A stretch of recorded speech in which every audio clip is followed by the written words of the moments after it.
first tool we're going to talk about you will find in every motor pool in every office. Coffee. Good wrench turning is in serious demand and profanity at a serious surplus until this is consumed. Alright, number 2. A good solid soldering station. I cannot tell you how much I use this every day. I never thought that I would, but I do. Mostly because I hate to dog the Army, but I mean the soldering irons that we have a 14 millimeter tip. 14 millimeter. Let that sink in how big of a soldering tip that is. They're absolute garbage. I don't know why we still buy them, but we do. Okay, third most important tool, and I also use this all the time, is this breakout box, which is made by a company called Dangerous Prototypes. Basically, what we have is a PC power supply. In other words, what would go in a desktop computer. And I bought this.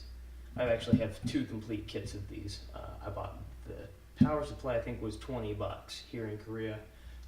But, I mean, you get them $13 on eBay. And the board was I think $13, and I think I paid $5 more for the clear acrylic to go on it. But what this does is takes the power out of the box and gives me a ground at 12 volts and a negative 12 volts.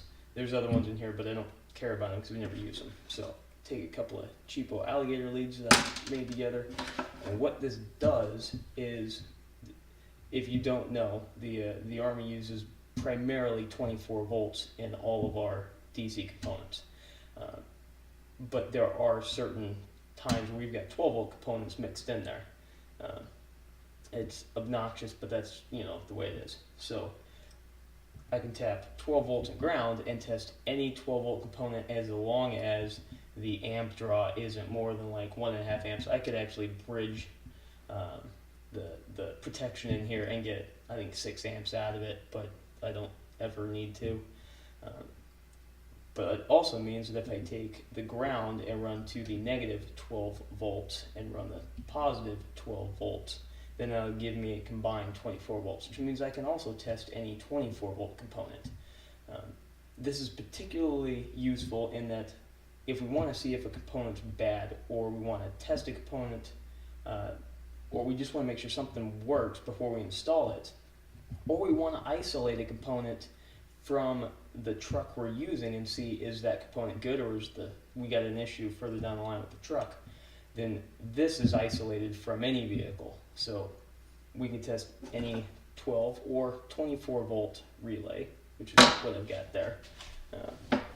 It just makes it super easy to test basic electrical circuits outside of the truck. Fifth, I didn't even bring down in the shop, but personal computer. That I have my Mac that has 56 gigs worth of ETMs, electronic technical manuals, for every piece of equipment that we could conceivably possess. All the troubleshooting manuals, all the parts manuals, everything. And although the government gives us, through a company called Milktop, big giant bulky ones, we call them MSDs, they're not super great, and you only have a couple of them, so they're always in use. So it's really useful in both to save time and effort if I have all of that available in my own personal computer. Alright, fifth, a borescope. I can't tell you how many times this thing has saved my butt. And it's a cheapo one, Centex, which I think is a subsidy of Mastech. I think I paid $170 or something like that for Harbor Freight. I did have to repair it once, not a huge deal, for the years that I've been using it. But man, this thing has saved me so many times. Saved so much time and effort in trying to track down if we've got torque converter bolts. Did they come loose at the torque converter? Okay, so we can either split the engine transmission, or I can just spin that bolt down the inspection port slide my little camera up there and go, well, yeah, they're all backed out, or no, they all look like they're in there just fine. So I'll give you guys a bonus one, which both of you guys did. So a really solid set of PPE.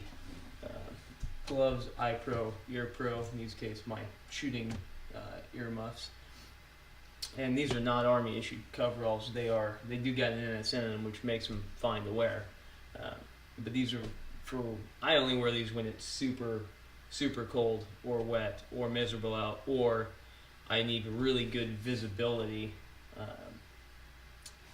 just as a margin of safety.